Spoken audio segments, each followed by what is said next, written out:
Hello, good morning. I am Carl Edson Jocampo from Municipality of New Lucena, Province of Iloilo. I am currently taking up Bachelor of Arts in Philosophy, a third-year student of St. Louis University here in Baguio.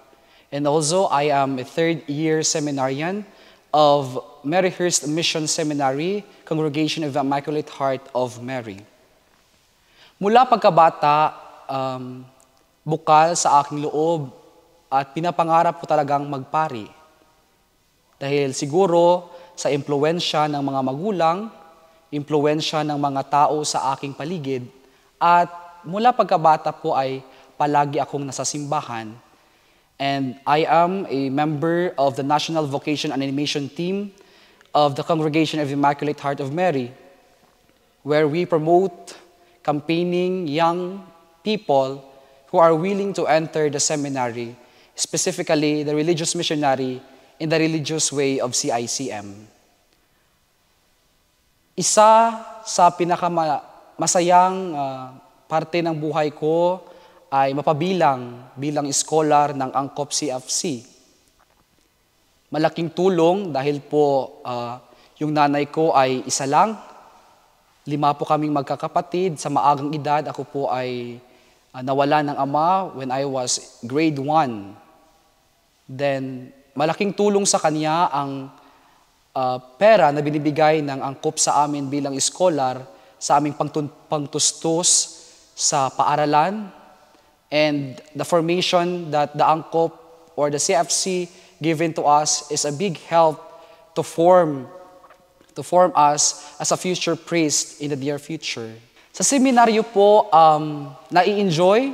We have 4 aspects or dimension of seminary formation. First is the spiritual life, kung saan kaming lahat ay nagtitipon-tipon sa panalangin. We pray 5 times a day. Another one is the community life. Naglilinis, nagluluto ng sama-sama, at saka po, nagbabanding kami as a community. Hindi alintana yung pagkakaiba-iba ng aming kultura o saan man kami nanggaling. In this seminary, we treat brothers. Tinatrato namin ang isa bilang pamilya. Another aspect is the academic life, kung saan po kami ay nag-aaral, hindi dito sa loob ng seminary, kundi po sa labas.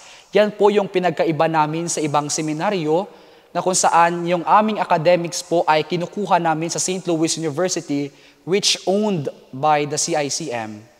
And lastly, the next dimension is the apostolate, where we seminarians are sent in the communities to share our talents and capabilities. We conduct Bible studies, prayer meetings in the community here in Baguio City.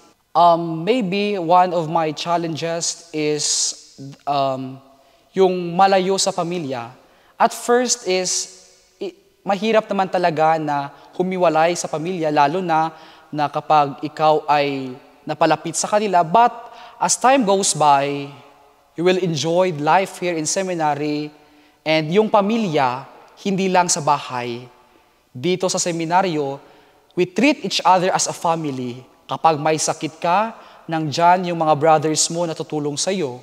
Kapag nahihirapan ka sa academics, they will help you as their own brothers. Kahit malayo man ang pinanggalingan mo, saan ka man nanggaling, at hindi man kanila kilala sa dugo, o hindi ka man kapamilya sa dugo, pero they treat you as their brothers, as a family. So, for my fellow Angkop scholars, we set our goals in life.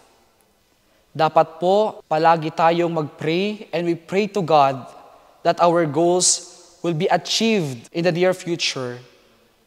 Kasi po naniniwala ako na if we pray and we trust in God all our worries and challenges of life, we can overcome it with Him.